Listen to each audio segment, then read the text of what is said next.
Donc Daniel Potet, j'ai 67 ans, je suis retraité depuis quelques années maintenant. J'étais assistant de recherche en agronomie, voilà, dans le domaine de la génétique. Voilà, que dire d'autre de moi maintenant, voilà, en tant que retraité, tout va bien, voilà, donc j'ai fait partie de différentes associations dans les années 80, 90 jusqu'à 2000. Après une petite pause, je refais partie d'une autre association qui n'a plus rien à voir avec le sida, mais je m'occupe justement de de personnes isolées, de personnes âgées isolées, pour les petits frères des pauvres. Voilà, donc j'accompagne des personnes âgées isolées, voilà, en ce moment, et je fais partie du conseil d'administration Méditerranée des petits frères des pauvres depuis peu. Donc on a voulu faire des archives orales avec des anciennes du Patchwork des Noms, parce que quand on a redécouvert avec la nouvelle équipe le Patchwork en fin 2021, on est arrivé en ne connaissant pas en fait toute l'histoire du Patchwork. Certains et certaines connaissaient les Patchwork en les ayant vus lors de déploiements, lors de diverses manifestations. Mais après, dans le cœur du Patchwork, on ne connaissait pas, enfin on connaissait pas l'association en interne. Et on est rentré parce que il fallait préserver cette association, dont le président, qui était là depuis 10 ans, de manière assez seule, la tenait et continuait à faire des déploiements et voulait passer la main à ce moment-là. Donc voilà, on est rentré parce qu'il fallait. Enfin voilà, on trouvait que c'était intéressant, pas nécessaire de préserver ce rôle en fait de mémoire. La mémoire est importante. Enfin voilà, dans la lutte contre le sida, enfin pas juste du plaidoyer, mais aussi se souvenir de toutes les personnes qui sont décédées et qui sont aussi le support en fait de la lutte. Donc on est rentré dedans et on a découvert une tonne d'archives conservées, en plus des patchworks. Et les archives, elles disent pas tout des panneaux. Donc il y a des histoires à trous, et c'est pour ça que en diffusant les archives sur les réseaux sociaux, en retrouvant les noms dans les archives, il y a des personnes comme toi qui nous ont contactés par des messages en commentaire ou par des messages privés, ou nous en retrouvant les personnes. Voilà. Ouais. Donc c'est pour ça qu'on essaye de faire des archives orales pour combler les trous, pour en savoir plus sur pour étoffer un petit peu ce que vous avez en archives écrites. Voilà. Et pour l'un des premiers objectifs, c'était de rentrer dans les panneaux. En savoir plus sur la vie des panneaux et de ce qu'ils représentent. Et sur l'histoire de l'association. Donc voilà, c'est pour ça qu'on a commencé à faire ces portraits. Et là, depuis la fin de l'année, comme on a réussi à obtenir une subvention de la DILCRA, c'est une délégation interministérielle sur l'antisémitisme, le racisme et la haine anti-LGBT.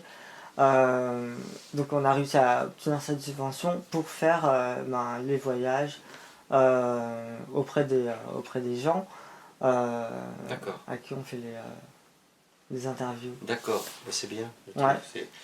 C'est bien parce que vous allez retrouver des gens qui ont un vécu patchwork, qui ont un vécu de l'association tant qu'on est encore là, et c'est bien.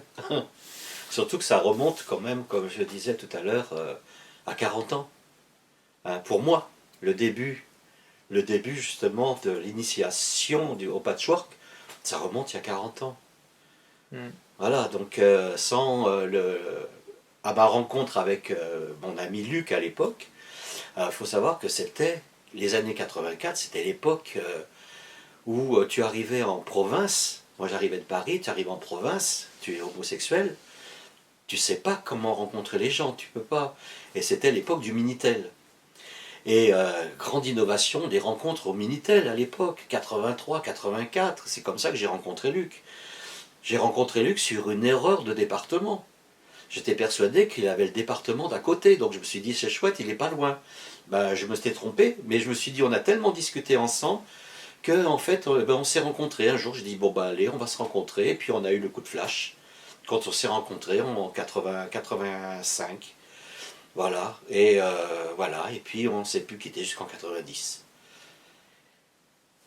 Et ouais. Et en fait, on faisait les allers-retours, lui et moi, chacun en alternance parce qu'il était dans l'hôtellerie. Il avait un hôtel du côté d'Oloron-Sainte-Marie, et puis moi j'habitais à Arles à l'époque. Et donc les allers-retours, c'était pas évident, entre lui son travail, moi le mien, etc. Et puis le côté finance aussi, à l'époque, c'était un peu raide. Donc voilà, bah, tous les 15 jours, ben, l'un ou l'autre, on se voyait. Il venait sur Arles, où je lui ai fait découvrir la Camargue, justement, qui est tombé amoureux de la Camargue. Et puis moi, il m'a fait connaître le Béarn et le Pays Basque, puisque même le week-end, je continuais jusqu'à Hendaye, juste en partant le vendredi soir pour rentrer dans la nuit du dimanche à lundi. Donc j'avais 27-28 ans, j'en ai 67 maintenant, je le ferai plus. Parce que, pas évident. Mais voilà, et puis bah, on était tellement amoureux que bah, tous les 15 jours, allez hop, je prenais la voiture et puis j'allais dans le Béarn là-bas pour le retrouver, et voilà. Et puis donc c'était cette vie qu'on avait tous les deux, un petit peu de voyageurs, comme ça, et puis le flash. On a eu un coup de foudre tous les deux quand on s'est rencontrés. L'époque Minitel, il n'y avait pas de photos. Donc c'est pas comme Internet maintenant où tu vois, là, tu discutes simplement, et puis bah, on s'est envoyé un courrier et on a eu une photo à l'époque. Mais la rencontre elle-même dans son hôtel à Oloron-Sainte-Marie, c'était le coup de foudre, quoi. Donc voilà, et puis ça a continué, ça a duré jusqu'en 90. Voilà, jusqu'à la date de son décès, jusqu'au mois d'août. Voilà. En fait, on vivait caché, soit à Arles, en Camargue, où on pouvait, moi je m'en foutais complètement, soit du côté d'Andaille ou de Saint-Jean-de-Luz, où ils avaient une maison de week-end. Et donc je l'ai récupéré à Oloron dans la nuit de vendredi à samedi, et on filait sur Hendaye ou Saint-Jean-de-Luz pour passer le week-end tous les deux, un petit peu cachés. À l'époque, il fallait se cacher. Et on sortait un peu plus le soir ou de nuit, comme ça se faisait à l'époque, parce qu'il ne fallait surtout pas qu'on sache que deux garçons sortaient ensemble. C'était quand même quelque chose de terrible, quoi. Et puis, quand Luc est décédé, en fait, quand il est tombé malade, je l'ai su par sa belle-sœur qui m'avait écrit en me disant que Luc était à l'hôpital de Pau, et où il est décédé. Et j'ai à peine eu le temps de prendre la voiture et d'arriver à ce moment-là. Ah. Mais la famille m'a refusé dans la chambre de l'hôpital. Et voilà, donc j'ai pas pu. Ah, si, ils m'ont refusé, mais je l'ai vu quand même, au moment où il est décédé. Et il a fallu que je reparte parce qu'ils m'ont jeté de l'hôpital. C'était l'époque très dure du sida. Et même son enterrement, j'ai pas pu accéder. Voilà. Alors c'est pour ça que, n'ayant pas d'amis, la famille étant très très loin, je n'avais personne à qui dire ce que j'avais vécu, ce que je vivais à ce moment-là. Pourquoi dire que mon copain était mort, la personne que j'aimais le plus au monde à ce moment-là, était décédée. On n'avait pas le droit de le dire, on ne pouvait pas, et j'avais pas d'écoute. C'est un peu pour ça que, habitant Arles, après j'ai habité à Saint-Rémy-de-Provence, je me suis rapproché d'Avignon, où j'ai pu rencontrer des gens qui étaient à Aide. Donc de Aide, je me suis dit, tiens, il y a une écoute dans cette association. 90-91, Aide n'existait pas encore vraiment, Aide Avignon n'existait pas, il était en cours de création.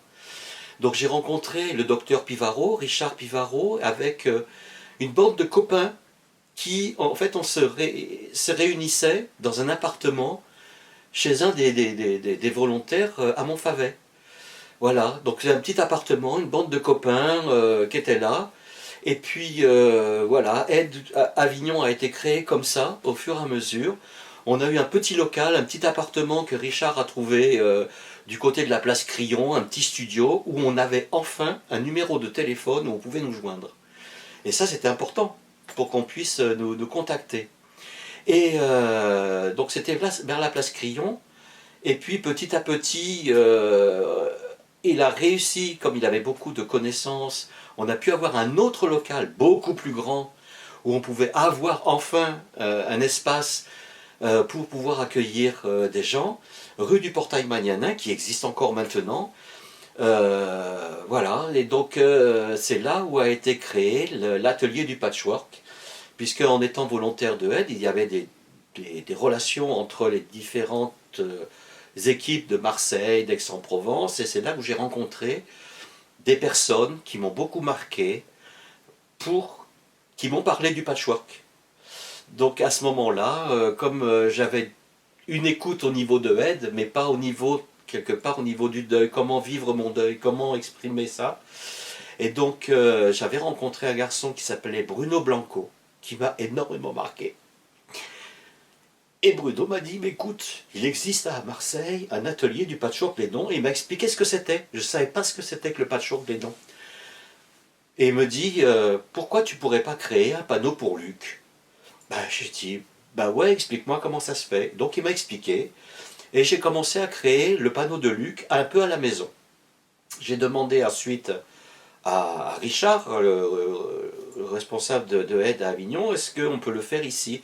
Il me dit, écoute, il n'y a pas de problème, c'est suffisamment grand, tu peux faire ton association, ton atelier, dans les locaux de Aide. Comme c'était deux associations différentes, il me dit, on ne réclame pas de loyer, rien du tout, tu as les clés, tu t'organises. Et donc c'est comme ça que l'atelier d'Avignon a été créé au dernier étage parce qu'il y avait deux étages, au dernier étage d'Avignon, dans la salle de réunion. D'abord j'étais tout seul, et puis voilà, et puis comme on n'avait rien, on n'avait pas de financement, on n'avait rien du tout, en fait, je quémandais, une fois que j'ai su comment ça se passait, je quémandais sur le marché de Château-Renard, il y avait des marchands de tissus. Donc quand j'arrivais avec mon ruban rouge pour faire mes courses, je parlais un petit peu avec les gens, et il y a une dame de marchand de tissus qui existe encore, qui y est encore le dimanche là maintenant, qui m'a donné tout un tas de chutes de tissus. Et c'est comme ça que j'ai eu les premiers morceaux de tissu à découper, à coudre, etc. Et dans mes relations diverses, j'ai rencontré une autre personne qui s'appelle Michel Paris, qui avait une très grande entreprise de mailles et de couture sur Vaison-la-Romaine, qui était Michel Paris Maille à l'époque, qui travaillait et faisait des pulls et jacquards pour Dior et Saint-Laurent. Et Michel était très sensibilisé à la lutte contre le sida, et grâce à lui, j'ai pu avoir, et il me dit, demande-moi ce que tu as besoin pour créer tes panneaux du patchwork, parce que moi je veux t'aider. Donc il nous a aidés, en nous donnant le fil, les aiguilles, toutes les bobines qu'on avait besoin, etc. Comme il faisait de la maille, il ne pouvait pas me donner de tissu, puisque lui c'était plutôt dans le tricot. Mais par contre, je pouvais après, on pouvait demander des tissus et différentes choses, voilà. Et grâce à lui, l'atelier d'Avignon a pu un petit peu grandir.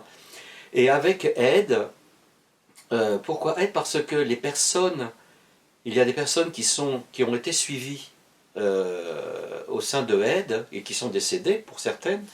Et donc les parents ont trouvé au sein de Aide à Avignon, ils savaient qu'il y avait un atelier du patchwork où on pouvait parler de son deuil. Et donc c'est comme ça que le samedi, on se retrouvait d'une manière conviviale au tout départ, avec le café, le gâteau, qui apportait son gâteau, qui apportait le café, le thé, et on discutait sans aucun jugement de quoi que ce soit. Et on parlait justement de la personne qui a été disparue. Et je disais, mais moi je suis en train de créer le panneau de Luc, donc j'expliquais ma vie avec Luc, et j'ai fait voir mon panneau. Et à partir de là, les gens ont commencé à coudre et à venir, et le samedi, on se retrouvait dans les locaux de Aide. Il n'y avait que nous à ce moment-là. Voilà, c'est comme ça que l'atelier d'Avignon a pu être créé et puis a fonctionné les samedis après-midi avec les parents, les amis, voilà.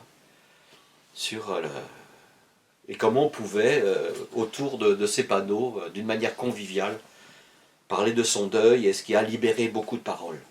Ouais. Là, si tu veux, je peux te montrer 3 archives sur le tout début de l'atelier, de la création.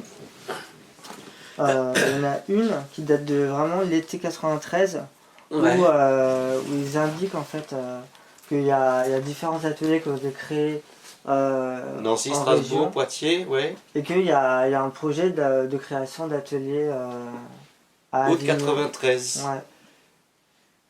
Alors effectivement, août 93, l'atelier commençait à exister, puisque le premier déploiement qui a eu lieu à Avignon, c'était place de l'Horloge, en 93, pendant le festival d'Avignon. Donc l'atelier, il n'y avait que mon panneau à l'époque. Il n'était pas présenté, il n'était pas présentable, parce qu'il était en cours de création. Et l'atelier, grâce au Patchwork des Noms de Paris, on a pu faire, en juillet 93, pendant le festival d'Avignon, c'est tout à fait ça. Ouais. Ouais, c'est le juillet 93. Ça, c'est un autre déploiement. Ouais. Il y a eu, on a fait un genre de défilé, on est remonté avec le peu de carrés, il n'y avait que 8 carrés, 7 carrés ou 8 carrés à l'époque, en 93, on a remonté toute la rue de la République, et tous les gens du patchwork étaient habillés en blanc à l'époque. Et quand vous les voyez, vous savez que le blanc était très important pour les déploiements du patchwork. Pourquoi le blanc? Parce que, d'une manière internationale, le blanc peut être le deuil d'un côté, le non-jugement de l'autre. Et le blanc en Asie, c'est le deuil. C'est aussi le non-jugement. On ne porte pas de jugement. Pour ça que les gens, et pour moi, le déploiement du patchwork habillé en blanc est très important. Voilà, c'est, je lis pas tout l'archive, mais c'est ça. Donc là, le premier, et moi j'y étais en tant que j'avais mobilisé justement, je faisais partie du groupe folklorique de Tarascon, et j'avais mobilisé les tambourinaires. C'est pour ça que au début du déploiement, on a des... Vous les verrez, je vous les ferai voir. On a les tambourinaires habillés en blanc aussi, qui, pour aussi sensibiliser les gens, quand on remonte la rue de la République, quand on remonte toute la rue de la République jusqu'à la place de l'Horloge, il fallait attirer les gens au niveau du regard. Ils se demandaient, mais qu'est-ce que c'est que ce truc? Ils pensaient que c'était un spectacle pour le festival. Et au fur et à mesure, les gens nous posaient des questions, on leur disait non, non, non, et on leur expliquait. Et arrivé sur la place de l'Horloge, devant l'hôtel de ville, on avait... les gens ont quitté le festival pour venir nous rejoindre. Et c'est là qu'il y a beaucoup de photos justement de gens qui regardaient et qui comprenaient ce que c'était. C'était juillet 93. Ouais, c'est ça, c'était la remontée de la rue de la République. En 1994, le panneau de Luc n'était pas encore tout à fait terminé, parce qu'il a fallu le temps de le faire. Deuxième déploiement, en juillet 1994, sur la place du Palais des Papes cette fois-ci. Et c'était quelque chose de... Donc j'avais pu mettre en place différentes choses, différents partenariats avec la Chambre de commerce, avec la FNAC, où les carrés du patchwork avaient été exposés pendant une semaine à la Chambre de commerce d'Avignon, à l'Office du tourisme, il y avait un de chaque, à la FNAC, On avait pu sensibiliser. Alors bien sûr, on ne mettait pas un carré comme ça sans explication. Il y avait une pancarte avec une petite explication de ce que ça représentait, avec la date du déploiement. Et les gens nous ont rejoints à ce moment-là, pareil, sur la place du Palais des Papes, où on a ensuite remonté la place de l'Horloge. On a traversé la place de l'Horloge pour arriver sur la place du Palais des Papes, avec les panneaux d'Avignon. Le carré n'était pas fait encore. Les panneaux d'Avignon, c'est pour ça que je porte le panneau de Luc. La maman de Thierry porte le panneau de Thierry, et les gens portent leur panneau. Et on a pu faire un semblant de carré sur la place du Palais, devant nous. Et le premier carré, je dirais, a été posé sans être cousu. Voilà. Et à partir de là, des gens nous ont vus et se sont interrogés, et une personne nous a rejoint après quand elle a compris ce que c'était. Et comme je faisais de la prévention, j'étais à Aide à ce moment-là, 90-92, je faisais de la prévention dans des collèges. Et j'ai rencontré une jeune fille au moment de passer le film Philadelphia qui avait une réaction particulière par rapport aux autres élèves. Et donc, quand elle a quitté la salle, en pleurs, je suis allé la voir et on a discuté. Et en 94, elle était venue, justement, elle était au Palais des Dômes, elle se promenait avec ses parents, et elle est arrivée au moment où il y avait le déploiement du patchwork juste en dessous d'elle. Et elle a regardé ça du haut du Palais des Dômes, et après elle nous a rejoints. Voilà. Et c'est comme ça qu'est né le panneau de Domi, que vous voyez avec les deux mains. C'est le panneau de Domi qui a été fait par à la création, quelle relation tu as eue avec l'atelier de Marseille et avec Paris, en fait, qui chapeautait différents ateliers? Avec l'atelier de Marseille, on avait des relations au moment de... On n'avait pas trop de relations entre ateliers même. Une fois que les ateliers étaient créés, il y avait Marseille, il y avait Aix, il y avait Avignon. On se retrouvait quand il y avait un déploiement, mais pas plus que ça. Si on s'est retrouvé une fois avec certaines personnes, c'était avec quelqu'un que j'aime beaucoup, qui s'appelle Jean-Louis Terrangle. Vous le connaissez sûrement. Jean-Louis Terrangle il était acteur, puisque c'était le fameux Monsieur du Snob de Casimir.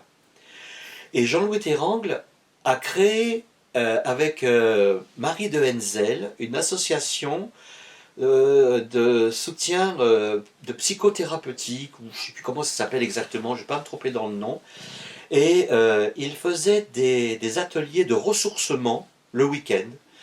Et on se retrouvait, donc il y a des gens du patchwork, d'ateliers d'Avignon, de Marseille, d'Aix, de Bordeaux même qui sont venus, pour justement passer un week-end ensemble. C'était à Aix-en-Provence à l'époque. Et Jean-Louis en fait, on se faisait un ressourcement grâce à Jean-Louis Terrangle et avec son association, avec l'association de Marie de Henzel. Et j'étais souvent, comme les personnes qu'on accompagnait ne venaient pas, les parents étaient des personnes âgées, moi je me retrouvais pratiquement tout le temps avec Bruno Blanco. Et on était en binôme avec Bruno quand il fallait faire un atelier sur le regard, sur l'écoute, sur le positionnement, enfin différentes choses que Jean-Louis nous expliquait pour se ressourcer. Et c'est comme ça qu'on avait des relations avec eux, et c'est pour ça que j'avais gardé de longues relations avec Bruno Blanco, justement. Voilà. C'était pour se ressourcer par rapport à sa propre histoire personnelle, ouais. Par rapport aux histoires des personnes qui venaient faire des panneaux et qui racontaient les leurs, et qu'il fallait Voilà, c'était par rapport à son vécu, par rapport au sida, par rapport à la maladie, par rapport à la création du panneau, à ce qu'on vivait par rapport à ça. Parce que en étant à Aide, moi j'étais aussi écoutant un Sida Info Service, donc j'étais écoutant la nuit aussi. Après mon travail, souvent, je prenais des créneaux minuit, 2h du matin, ou 2h, 4h du matin, à Aix-en-Provence ou à Avignon, et je reprenais la route et je me relevais à 6h du matin pour aller au travail. Donc j'avais besoin d'exploser. Et le ressourcement, justement, c'était vachement important. Et de parler justement de tout ça, de tout ce qui était autour de la maladie, de, autour du sida, en fait. C'était surtout ça, quoi. Et ça nous a fait énormément, énormément, énormément de bien à ce moment-là. C'était vraiment... Voilà, grand merci à Jean-Louis Terang. Ouais, vraiment, c'était bien. J'aurais une question sur l'atelier lui-même. Il y avait une machine à coudre. Est-ce que tu peux nous décrire un tout petit peu le nombre de personnes, les personnes qui faisaient quoi? Est-ce qu'il y avait quelqu'un qui aidait avec les machines à coudre? Oui, il y avait la machine à coudre de Michel Paris à ce moment-là. Donc, on apportait la machine à coudre et puis les gens, alors, venaient ou venaient pas. Selon, quelquefois on n'était pas nombreux, quelquefois on était, allez, maximum on était 4-5 personnes. Il n'y avait pas grand monde. Mais il y avait un roulement. Voilà. En sachant que, au tout départ, comme je te dis, c'était des personnes qui ont vécu le deuil parce que leur enfant était accompagné par rapport à aide. Donc on avait des personnes qui étaient âgées, puisque ils avaient certains 60, 70 ans. Voilà, certaines sont sur les photos. Et quelquefois ils venaient, quelquefois ils venaient pas, travaillaient beaucoup chez elles et apportaient leurs panneaux de temps en temps pour nous le faire voir, pour parler justement. On était plus à parler sur le panneau qu'à coudre à l'atelier lui-même. Et il y avait Mumu à l'époque pour Domi et moi, on travaillait surtout sur nos panneaux à l'atelier, et les autres personnes apportaient leurs panneaux pour parler autour, et préféraient le faire seul chez elles, et venir avec pour parler justement de la personne pour qui il travail était le panneau, quoi. Donc, mais c'était toujours convivial. C'était convivial. Elles amenaient, elles arrivaient avec le gâteau qu'elles avaient fait, et puis on parlait. Voilà, c'était un grand moment de discussion et d'échange. L'atelier, c'est ça, c'est l'échange surtout. Ça leur prenait combien de temps à peu près pour faire un panneau, ouais, ou l'atelier lui-même? Pour faire le panneau, ouais. Moi, j'ai mis plus d'1 an pour faire le mien. Parce qu'il y a des moments où je pouvais le faire. Puis il y a des moments, ben non.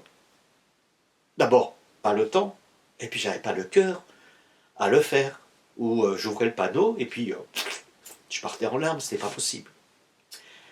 Et quand j'arrivais à l'atelier, effectivement, là, j'étais pas tout seul. Donc je pouvais continuer à le coudre, à peindre, parce que j'avais aucune idée de la couture, je savais même pas coudre, rien du tout. Donc j'avais acheté de la peinture, c'est pour ça que la fleur de lys, elle est peinte. J'avais acheté du tissu, de la peinture pour les tissus, et puis du fil d'or tressé pour la croix de Camargue, voilà. Mais voilà, la couture, c'était plus collé que cousu, parce que bon, je ne savais pas faire. Voilà. Et puis Michel Paris nous avait offert cette machine à coudre à l'époque, donc je te dis, il y a 30 ans maintenant. Hein. Et puis voilà, et c'est comme ça que Mumu a pu utiliser la machine à coudre, d'autres personnes. Elle était à disposition des gens, quoi.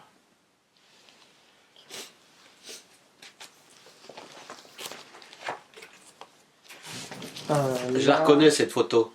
C'est à la chambre de commerce. Ouais. C'est ça, la fameuse photo. Voilà. Ça c'est la chambre de commerce sur l'avenue, et le panneau de Luc. Voilà, il était terminé avec une explication de ce que c'était. C'était le panneau exposé sur la rue de la République, la chambre de commerce. Ici, c'était à l'office du tourisme, où il y avait les panneaux, donc qui n'étaient pas encore cousus, d'Avignon, les carrés qui étaient exposés, et voilà, derrière la boutique de l'office du tourisme sur la rue de la République. Ah, c'est dingue. Oh ouais, trop bien. Ah oui, ça, je me rappelle de tout ça. Ah oui, oui. Voilà, ça c'est l'office du tourisme, effectivement, sur la rue de la République. Voilà, avec les carrés, les panneaux qui sont là. Alors on nous a dit ouais mais mettre ça à l'office du tourisme, pourquoi, etc. Mais quand on a expliqué pourquoi c'était, mais à l'office du tourisme et à la mairie, et c'était la mairie qui nous a demandé, c'était l'adjoint au maire qui nous a dit mais vous pouvez le faire, faites-le, faites connaître, faites savoir ce que c'est. Parce que comme je te dis, à chaque fois il y avait une explication de ce que ça représentait. Et moi que Luc, pour lequel je n'avais pas le droit de dire son nom, soit ici, à la vue de tout le monde, tu vois ce que ça me faisait. Et j'ai voulu qu'il soit là, justement, à la vue de tout le monde, en disant, mais il est mort, il avait 25 ans, vous vous rendez compte? Voilà. Donc ça, c'est... Là, il y a eu, comme on peut dire, un soutien des pouvoirs publics locaux. On a eu un soutien énorme de la part d'un adjoint au maire. À l'époque, c'était l'adjoint au maire d'Avignon qui nous a dit, faites-le. Et il nous a donné donné les sonos, l'autorisation de la place du Palais des Papes, parce qu'à faire un déploiement sur la place du Palais des Papes en plein mois de juillet, en plein festival d'Avignon, et remonter la rue de la République, c'était quand même une sacrée organisation. Il avait super bien géré tout ça, il nous avait super bien aidés à ce moment-là. Et voilà, c'est comme ça qu'on a pu le faire plus facilement, et notamment, on a pu démarcher certains...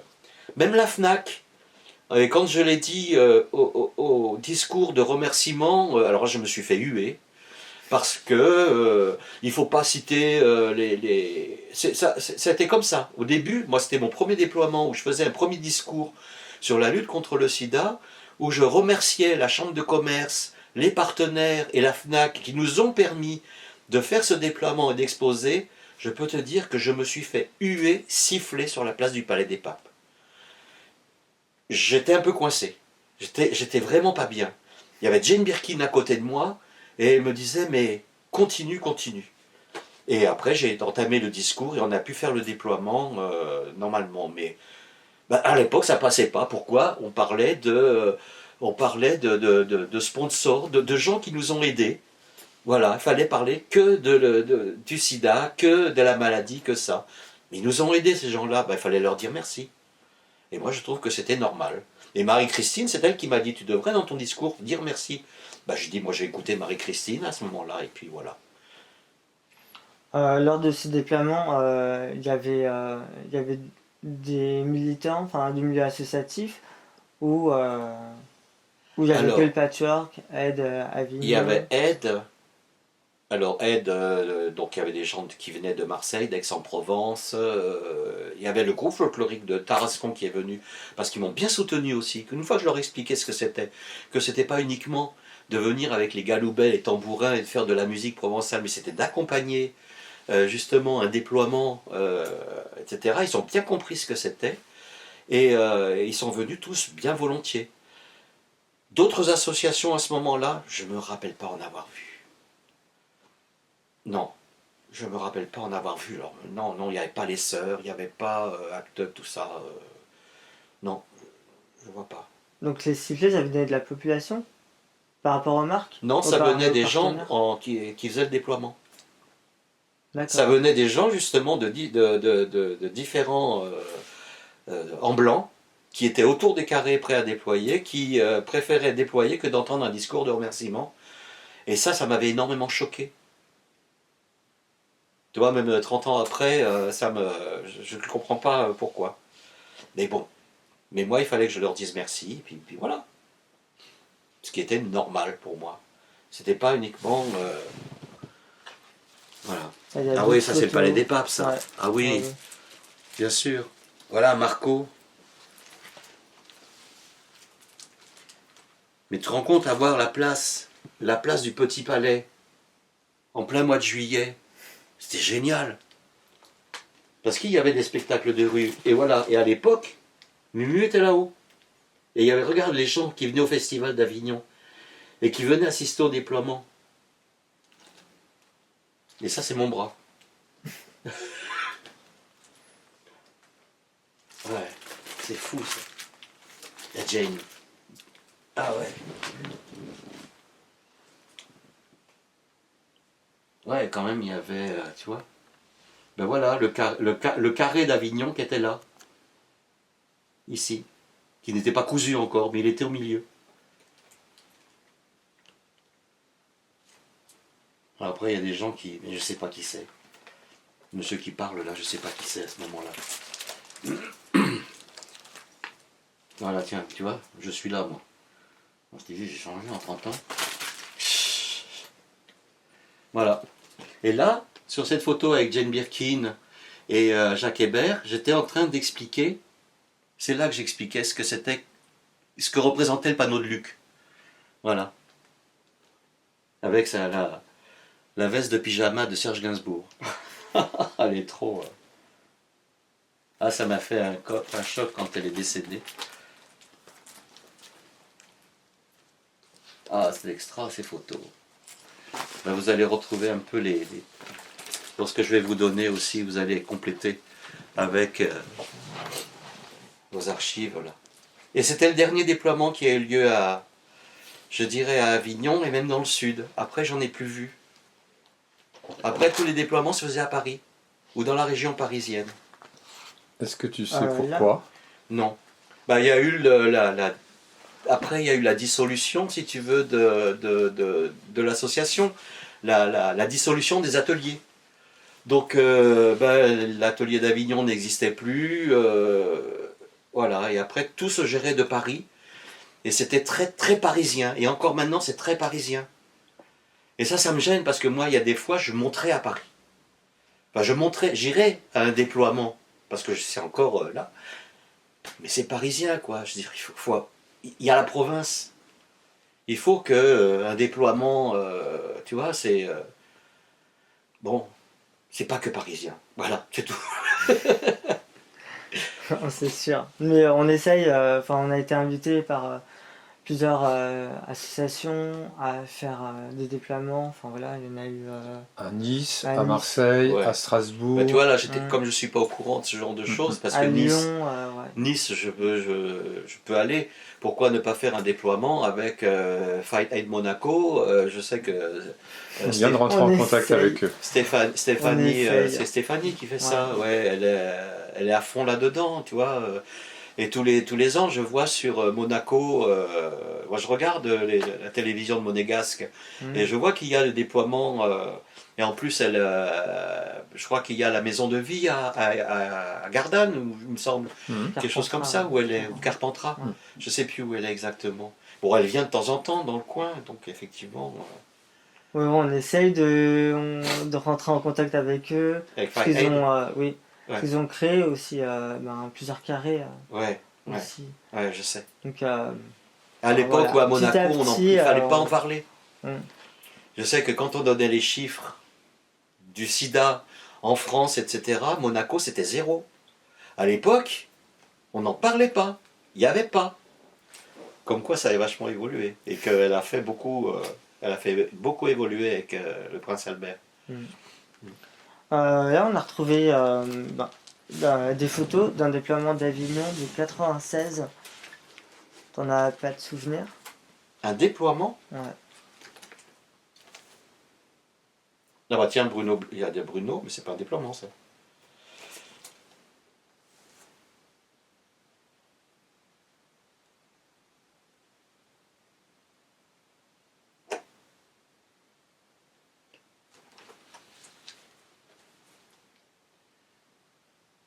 Non, ça ne me dit rien du tout. C'est 96? En tout cas, d'après ce qui est marqué dans ce classeur-là, Ouais. oui, c'est 96.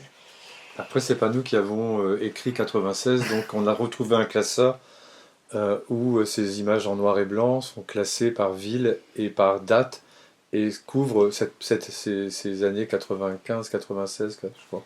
Eh ben écoute, il y a le carré d'Avignon en plus, 96, il est là, Thierry. Thierry, Luc est là-haut. En plus, j'étais pas. C'était à quelle époque, ça, 96? Ah, peut-être que j'étais Et la première page là derrière. On a la date. en juillet? Non, bah alors là, écoute... Mais c'était où ça en plus, cette pelouse?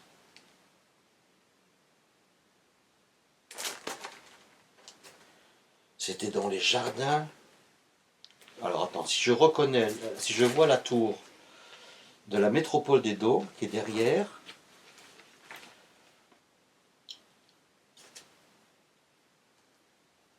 alors là, non, ben, je n'étais pas là. Il y a Bruno Blanco, effectivement, je le reconnais. Il y a la maman de Thierry. Oh, il y a lui aussi, mon Dieu. Non, ben écoute, là, alors... ça devait être... Oh, c'était dans les jardins du réservoir. Ah ouais, non, mais c'était en petit comité. Hein. Parce que le jardin du réservoir, c'est où où ils ont replanté les vignes des papes. Là, c'était le réservoir des papes qui est là, qui donne sur le Rhône. Et c'était le jardin où ils ont planté les vignes après. Les vignes des papes. Oui, mais c'était un petit comité très restreint. Alors je sais pas, je n'y étais pas. À ce moment-là.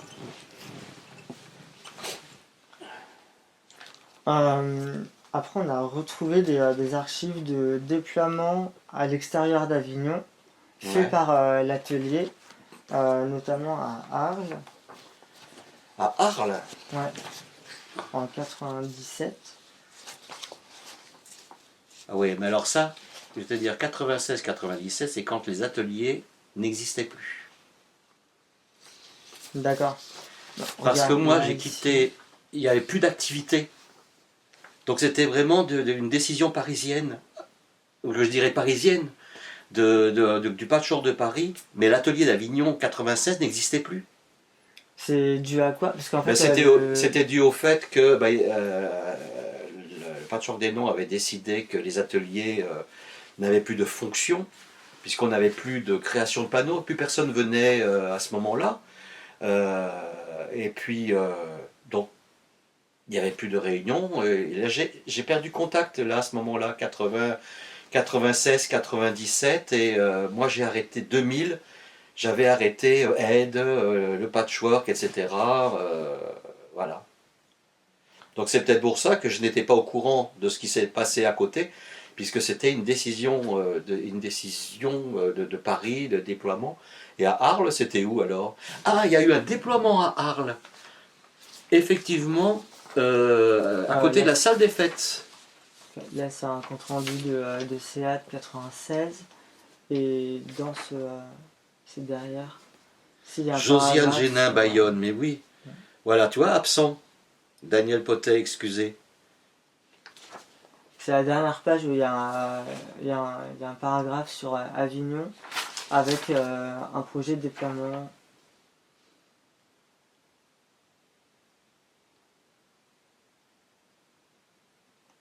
Voilà le résultat de la loterie du Crédit Mutuel. Tu sais ce que je te disais? La création avec le Crédit Mutuel de Château-Renard.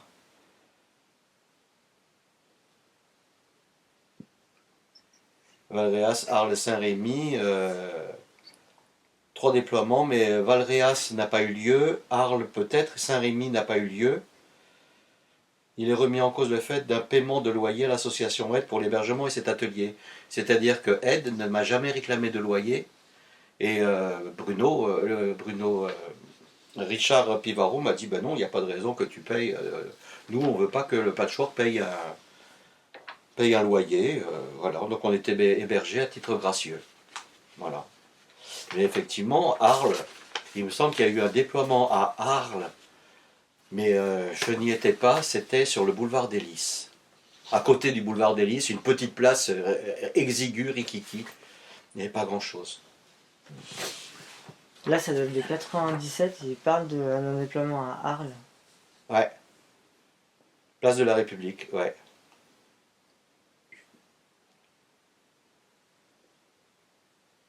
Il n'y avait pratiquement rien. Ouais, c'était les derniers, ça. C'était les derniers soubresauts, je dirais, du patchwork. Oui, j'étais rentré en contact avec la mairie d'Arles aussi. Et le Crédit Mutuel. Le Crédit Mutuel. Je fonctionnais par sponsoring, en fait. Il y avait que comme ça que tu pouvais fonctionner. le Crédit Mutuel et le Crédit Agricole, c'était le seul moyen d'avoir un petit peu de financement pour... Parce que faire venir des panneaux, ça coûtait une fortune à ce moment-là. Et la mairie d'Arles, à l'époque, acceptait un petit peu, pas autant qu'Avignon, de nous fournir le matériel. Mais par contre, je me rappelle avoir vu, effectivement, pas beaucoup d'aide de la part de la mairie d'Arles à ce moment-là. Ils ont dit, on vous aide, mais bon. Mais il n'y avait personne. Alors là, par rapport à Avignon, il n'y a pas un chat. Parce que c'était, si je me rappelle bien, c'était à côté de la salle des fêtes. Donc il y a le boulevard des Lys, à Arles, qui est le boulevard le plus connu d'Arles, où il y a le marché le samedi, mais c'est vraiment le plus connu. Il y a la salle des fêtes, et légèrement en contrebas, dans un renfoncement, il y a une petite place qui est la place de la République. À ce moment, enfin, la place, une placette. Et plutôt que la place de la République qui est devant la mairie, ils nous ont mis là. Donc c'était en contrebas, les gens passaient sur le boulevard des Lys, mais ne voyaient rien du tout. Ah ça, je me rappelle effectivement de ce déploiement à Arles, où on était allé pratiquement pour rien, quoi, pour nous. Ouais. Mauvais souvenir d'Arles. Il y a un dernier déploiement qui apparaît dans les archives. Enfin non, c'est pas un déploiement, c'est une expo photo à Rasteau. Ouais. C'est les fameuses photos que je vais vous donner. Les fameuses photos en noir et blanc qui sont encore dans mon garage, mais je vous les donnerai. Parce que ce sont des photos... Alors attends, si je me coince pas...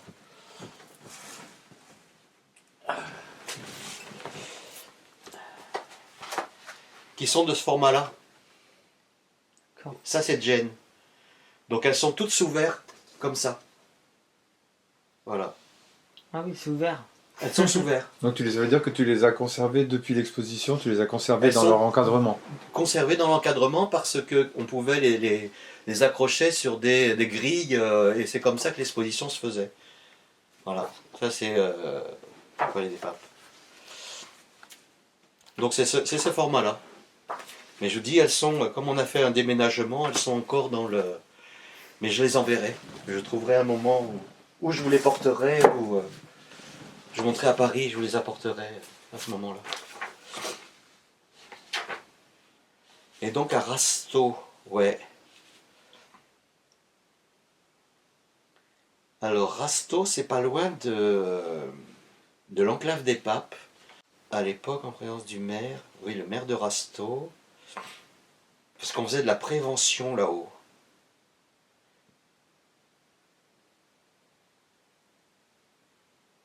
Oui, je me rappelle. Comme là, il y avait, pour le déploiement 93, il y avait une émission sur Radio France Vaucluse. Ouais. Et il y a des cassettes, il doit y avoir des cassettes d'archives à Radio France Vaucluse. Peut-être qu'ils les ont encore, je ne sais pas. Mais je sais que moi j'ai fait des émissions de radio pour parler de aide, du patchwork, etc. D'abord on peut parler de aide et de la prévention, et à chaque fois je leur glissais un petit coup de patchwork des noms en même temps dans leur capsule. Voilà. Mais je sais qu'il y a des choses qui existent. Et comme là sur les photos, vous avez vu, vous allez voir, il y a des caméramans, des gens avec les micros et les caméras pour les déploiements. Donc ça a été retransmis, je crois que, et même Aide a tout un film complet sur le déploiement du patchwork des noms de 94 sur la place du Palais des Papes. Ouais, il y a un film qui existe, ça c'est sûr. Ouais. Je sais parce que lors d'une réunion de Aide Provence à Marseille, où il y avait tous les volontaires de Aide, le film a été projeté. Ouais. Est-ce que tu penses éventuellement, puisque nous on est en lien avec une archiviste qui est l'archiviste de Aide, est-ce que tu penses que ça a été centralisé ensuite sur Paris, ou est-ce que tu penses que... Je ne sais pas. Est-ce que Aide Avignon existe toujours? Aide Avignon existe, mais c'est pas Aide Avignon que vous l'aurez. C'est Aide Provence, soit c'est Marseille, d'accord, soit c'est Paris. ok. Je sais que ça existe. Là, on a quelques archives vraiment purement administratives. Voilà. Mais Il y a des factures. Voilà, des factures. Notamment une série de notes de frais de ta part.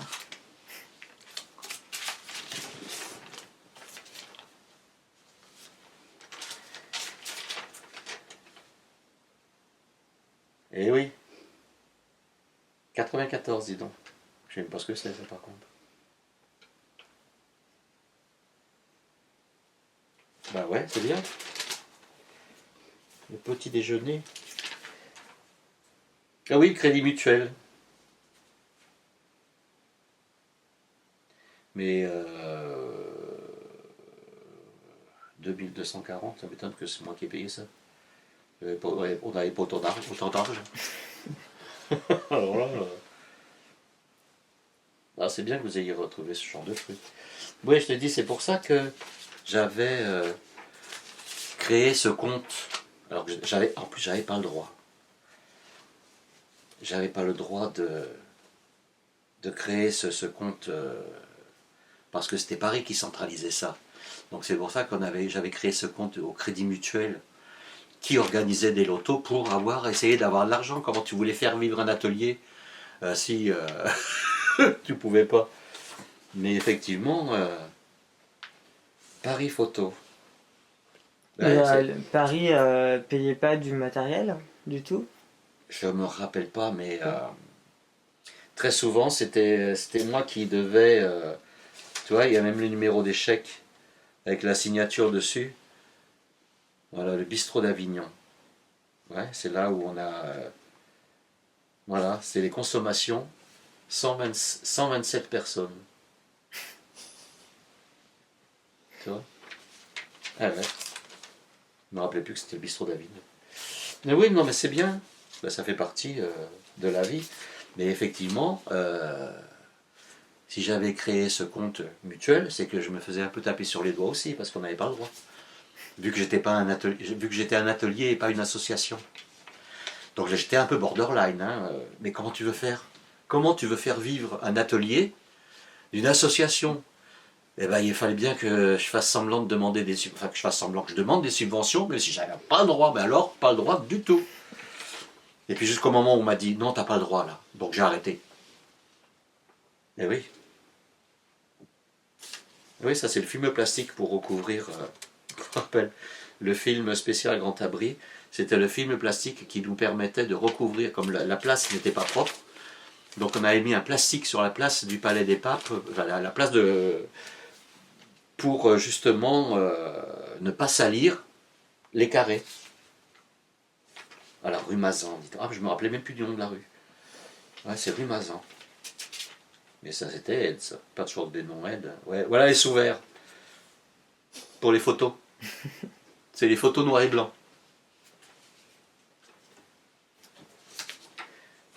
Eh ben oui. Et ça, c'était les photos de Château Renard où j'ai fait faire des reproductions.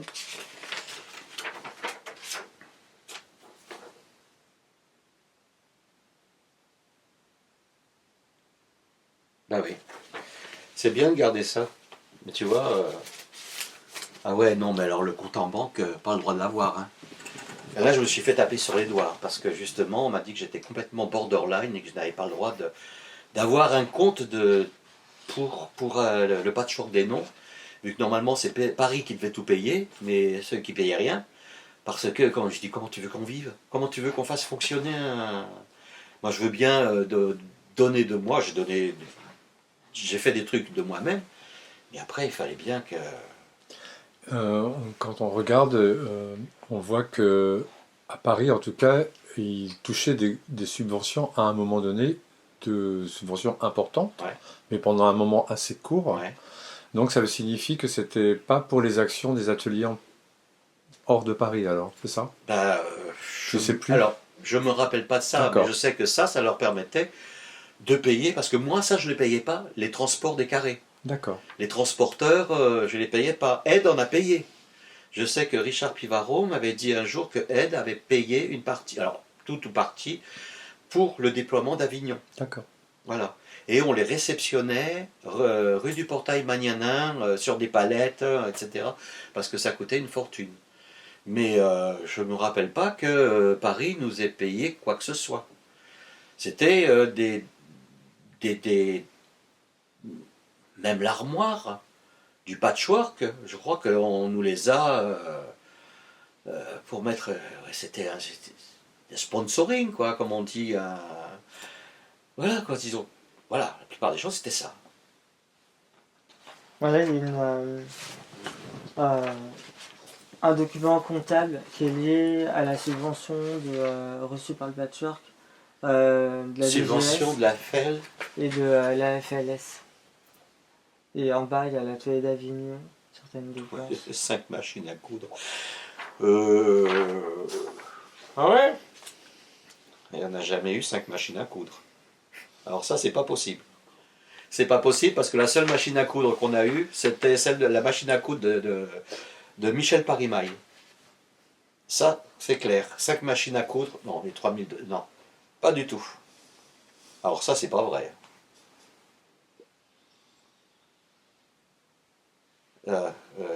Les déplacements, les trains, ils nous ont payé les billets de train. Oui, à Davistère pour l'Assemblée Générale, ça ouais. Alors après c'est Bourges. Mais, ah ouais, non, alors le coût de la machine à coudre, 5 machines à coudre, non mais je rêve. Alors là, non. Alors là, non. Alors ça c'est faux. Si vous en avez d'autres comme ça, alors que moi je demandais des choses, on m'en disait non. Mais je te dis, tout fonctionnait grâce à Michel Parimaille, quoi. À Vaison-la-Romaine. Ou alors à quémander du fil des aiguilles au marché de Château-Renard. Voilà, voilà. Un petit peu.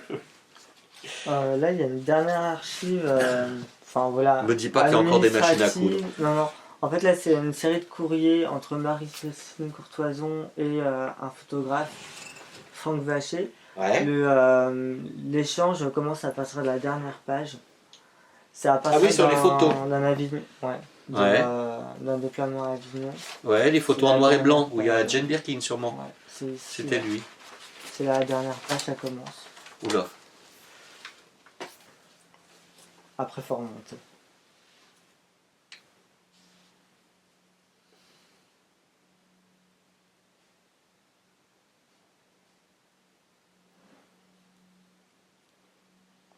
Donc là, c'est Franck qui demande à être réglé des photos qu'il a prises pendant le déploiement à Avignon en 1994.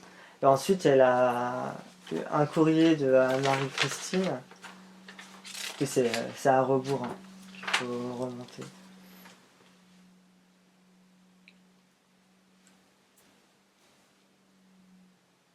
Apparemment, la station n'était pas au courant qu'elle avait à payer les photos. Donc Marie-Christine lui dit que c'était censé être gratuit. Surtout que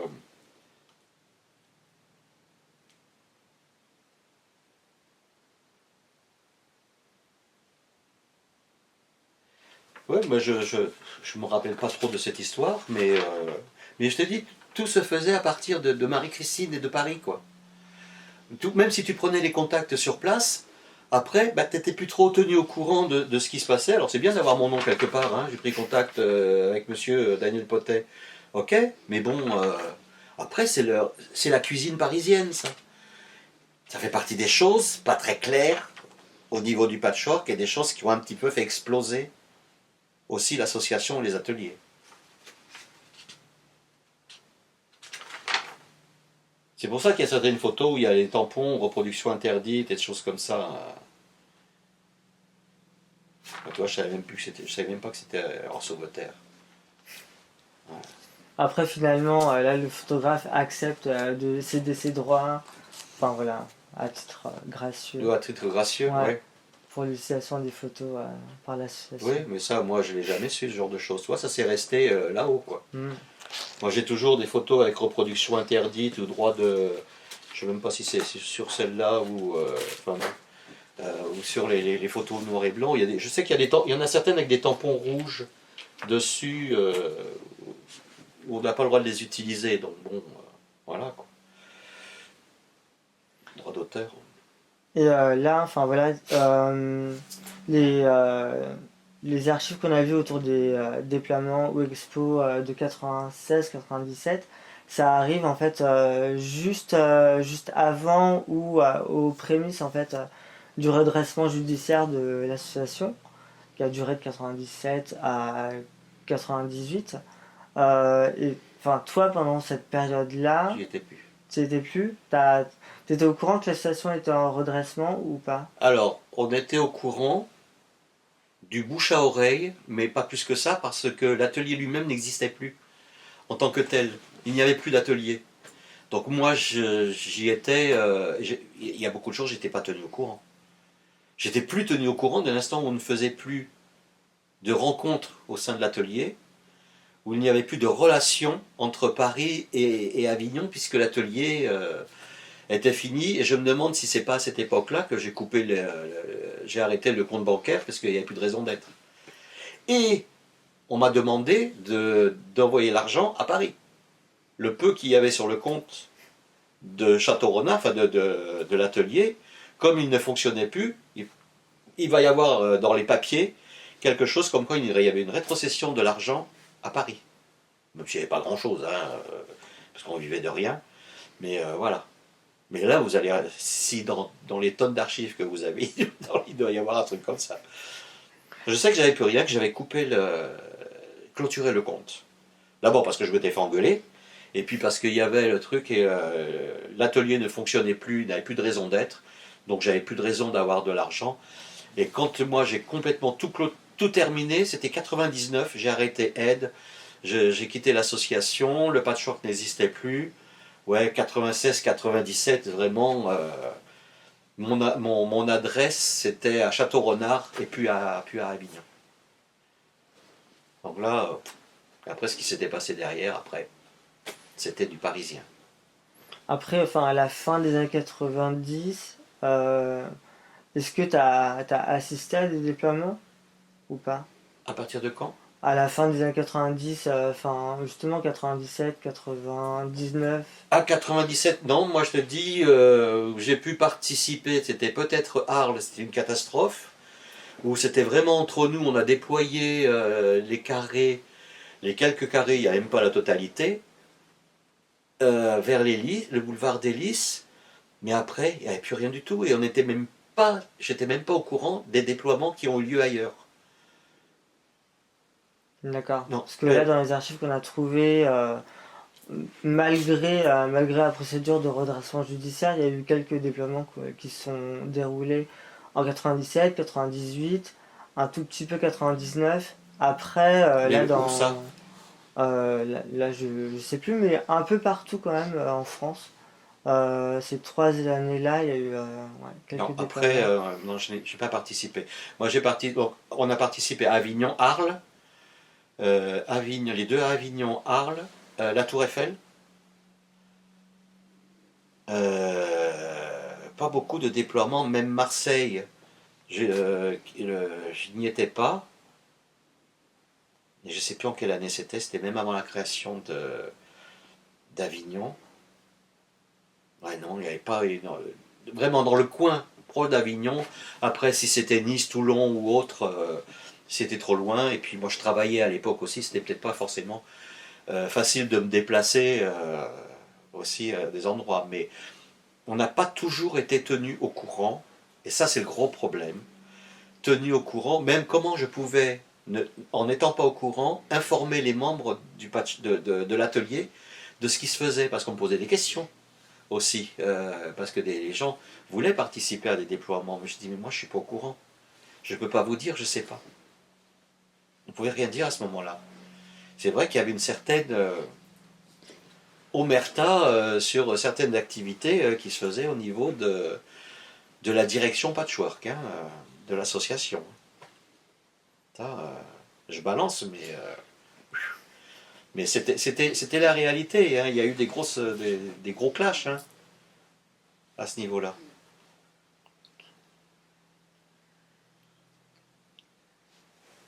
Euh, est-ce que, enfin, t'en as un peu parlé, mais est-ce qu'il y a des personnes régulières dans l'atelier d'Avignon qui t'aidaient pour faire les déploiements, enfin, et pour animer les ateliers? Non, j'étais tout seul. D'accord. Ah non. Les gens venaient, participaient à l'atelier, puis après ils repartaient. Donc, non, non, moi j'étais tout seul. Hein. Il n'y avait pas d'autres aides particulières. Hein. Puisqu'on a apparemment encore de la batterie, je voudrais juste profiter. Est-ce que tu as d'autres questions? Non, après, je pense que ce serait bien. Enfin, on a des photos là, des carrés. Ouais. Après, ce sera bien de. Tu nous décrives, parce que tu nous as dit que tu as plein d'informations à donner sur chaque panneau. Ah, c'est le 17. Ah ouais. Et ben voilà, ça c'est... Est-ce que peut-être, ouais, en fait, c'est ça. Avant ça. Non, ce que je voulais, c'était ouais. justement, est-ce que tu peux nous décrire le panneau de Luc? Est-ce que c'est possible pour toi de le faire avec les différents éléments, ou est-ce que c'est trop compliqué pour toi? Non, je le ferai parce qu'il faut le faire. Ah ouais. Alors ceux-là, je sais pas qui c'est. Ça c'est le carré d'Avignon 17. Il y en a deux, ouais. Il y en a deux d'Avignon. Deux d'Avignon? Ouais. Il n'y a qu'un carré d'Avignon. Oui, en fait, là, il y a deux panneaux C'est pas Avignon, ça. qui viennent d'Avignon. Non. En tout cas, qui. Non? Ah non, non. Bah, ça Tu c'est les sûr. tu les as jamais vus, Non, ceux-là? ça c'est Avignon. Ouais. Ça c'est Domi. Ouais, ça c'est Oui. joli. Oui, oui. Voilà, ça c'est le dernier panneau d'Avignon D'accord. qui a été fait à l'atelier d'Avignon et qui a été remis après, justement quand le carré était complet Mm. et que il a été cousu ailleurs. Mais ça c'est pas Avignon. C'est pas Avignon? Ah non, D'accord. pas Parce que du dans tout. l'inventaire, il y a marqué Avignon. Non, non, non, ça c'est sûr que c'est pas Avignon. Ok. Avignon, il y a Luc, il y a Marco, effectivement, il y a Thierry, il y a Laurent Tournaire, il y a Laurent, et lui je sais plus parce qu'il n'y a même plus le nom dessus. Il est marqué. À il est marqué derrière. sur le carré, ouais. Ouais. Jean-Claude Davister, ouais. Et ça, c'est la photo. Cette photo-là, elle a été faite, la photo, je crois que c'est la seule, qui a été faite à partir de mon appartement. Comme j'habitais un appartement avec une mezzanine et donc un plafond très très haut, je pouvais accrocher le carré, parce qu'à l'époque il n'y avait pas de photos numériques, hein, c'était les photos avec la pellicule. J'avais accroché le carré en haut de la mezzanine et il pendait jusqu'en bas et ça a été pris après ma porte d'entrée. J'avais ouvert la porte à deux battants pour prendre la photo, je crois que c'est la seule qu'il y a, puisque je crois que c'est la seule où il y a la date de décès de Luc. Les autres photos où il y a le panneau de Luc, il n'y avait pas la date encore à l'époque. Le panneau de Luc, il est donc sur fond bleu. Il est en forme de cœur avec les villes qu'on a aimées tous les deux et qui ont représenté nos 5 ans de vie. C'est-à-dire que Luc étant à Oloron-Sainte-Marie, donc on commence par Oloron-Sainte-Marie. Après, on part sur Hendaye, Saint-Jean-de-Luz, Biarritz et Arles. Arles, il est jaune, les couleurs sont en jaune et bleu parce que c'est les couleurs de la ville d'Arles. Le cœur, c'est parce qu'à l'intérieur du cœur, il y a nos deux bijoux. La chaîne de la Croix des Gardiens que je lui avais offert en or, et la fleur de lys, c'était la chevalière qu'on avait achetée ensemble à Carcassonne, lors d'une balade. La Croix des Gardiens, d'abord, quand je lui ai expliqué ce que c'était que la Croix de Camargue, ce qu'elle représentait, la foi, l'espérance, et la bonté, la joie et l'espérance, en fait, il l'avait, et je sais, quand il est mort, qu'il l'avait. Qu'est-ce qu'elle est devenue? Je ne sais pas. Voilà, donc au-dessus, il y a la date de décès, donc 21 août 90, son âge, et puis Luc, voilà, son prénom. Voilà, mais c'était surtout ce que représentaient les deux bijoux dans le cœur des villes qui nous ont accompagnés parce qu'il est tombé amoureux de la Camargue, et puis il m'a fait connaître le Pays Basque, hein, voilà, et on avait échangé certains mots justement dans la cathédrale de Saint-Jean-de-Luz. Ah ouais, c'était voilà, c'était les grands souvenirs. Laurent et Thierry, le fond bleu, il est peint ou est-ce que c'est le tissu qui Non, non, était c'est bleu? le tissu. D'accord, La seule chose qui est peinte, c'est la fleur de lys. d'accord. Tout le reste, c'est cousu, brodé, et les lettres, elles sont collées. Puisque je pouvais pas, j'avais rien pour coudre à l'époque, puis je savais pas coudre. Donc il y avait de la colle qui était très pratique. Donc j'avais collé, découpé toutes les lettres une par une, et je crois que c'est même les couleurs des villes. Saint-Jean-de-Luz, le rouge et noir, tout ça, c'était le Pays Basque. Ici, ça, c'est les couleurs de la ville d'Arles. Il me semble que là aussi, c'était Hendaye, c'était les couleurs de la ville. Et ça, et là, c'est Oloron-Sainte-Marie, ici dans la pliure, en fait. Voilà. Avec une bande jaune tout en bas. Alors là, la bande jaune, c'est. Ça faisait partie du panneau ou, Non, c'est pas moi ça. Ça a été rajouté Ben, ça a dû au être. moment de Je pense la que création du carré. ça a été rajouté au moment de la création du carré, peut-être parce qu'il était trop court ou qu'il y a eu quelque chose là-dessus. Mais ça, sur les autres photos, la bande jaune n'existe pas. Oui, c'est vrai. Ouais. Non, non. Sur la photo justement que tu m'as fait voir à la chambre de commerce, il y a le panneau, mais il n'y a pas de bande jaune. Peut-être parce qu'il était peut-être un peu trop court, ou alors qu'il était abîmé et que pour faire la dimension exacte de 1,20 m, quelque chose comme ça, ils ont rajouté une bande. Mais ça, c'est pas nous qui l'avons, pas moi qui l'ai mis. Sur le panneau de Domi. Alors Domi, donc ça c'est le panneau, ça c'est le panneau de la jeune fille que j'avais rencontrée lorsque j'ai fait la prévention à Avignon, où je passais Philadelphia. Et donc Domi, il était masseur kinésithérapeute. D'où les mains. Hein, les mains. C'était un fêtard, il voyageait beaucoup, donc il allait surtout au carnaval il faisait le carnaval de Sitges, d'où le Domi avec les losanges d'Arlequin. C'est les trucs du carnaval. Et puis le soleil, parce que c'était le soleil. Voilà. Alors qu'est-ce qu'il y a marqué dessus? Et puis les chats. Ces deux chats. Voilà. C'est le panneau de. Mais après, Mumu, elle pourrait en dire plus sur son oncle. Voilà. Mais maintenant, grâce à ce panneau et à la rencontre de Mumu, je suis un petit peu devenu son tonton d'adoption depuis maintenant 30 et quelques années. Puisqu'on fait un peu partie de la famille maintenant. Voilà. Et puis, mais les deux panneaux que tu m'as fait voir tout à l'heure ne sont absolument pas d'Avignon. Là, il y a une erreur quelque part. Ceux-là, là, non, ça c'est pas Avignon.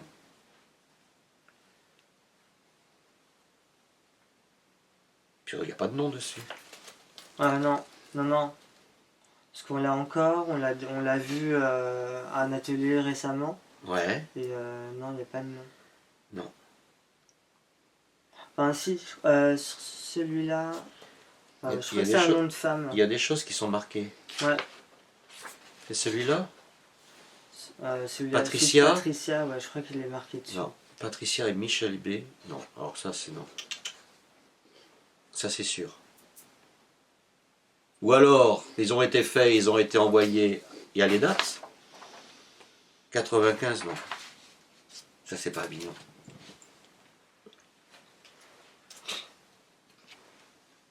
Non, je vois pas du tout qui c'est qui aurait pu faire un panneau. Ouais. Un panneau d'Avignon, non, non.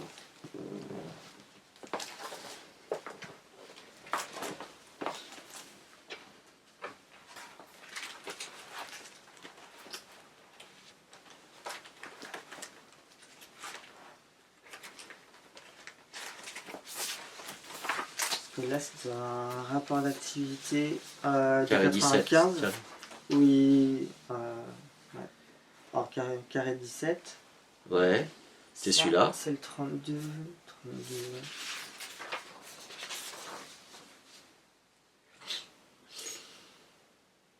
Non, non, il n'est pas dessus. Enfin, là, les deux, non, ils sont. Non, c'est 19. Si, 19. C'est marqué ça en fait. Là. Patricia et Michel B. Ouais, Avignon. Alors là, il n'y a rien du tout. D'accord. Ah non. En tout cas, ça n'a pas été fait À l'atelier. pendant l'atelier d'Avignon. Si des gens l'ont fait, qu'ils l'ont envoyé après au patchwork, après, mais sans passer par l'atelier ou par moi, peut-être, mais je n'ai absolument aucun souvenir, même ne serait-ce que d'avoir vu une ébauche ou d'avoir eu une discussion à partir de ces panneaux. Et normalement, il doit y avoir une lettre qui accompagne. On n'a pas toutes les lettres. Il devrait y avoir une lettre qui accompagne un petit peu les panneaux pour expliquer justement ce que je viens de faire pour Luc. Ouais. C'est bon? Ouais.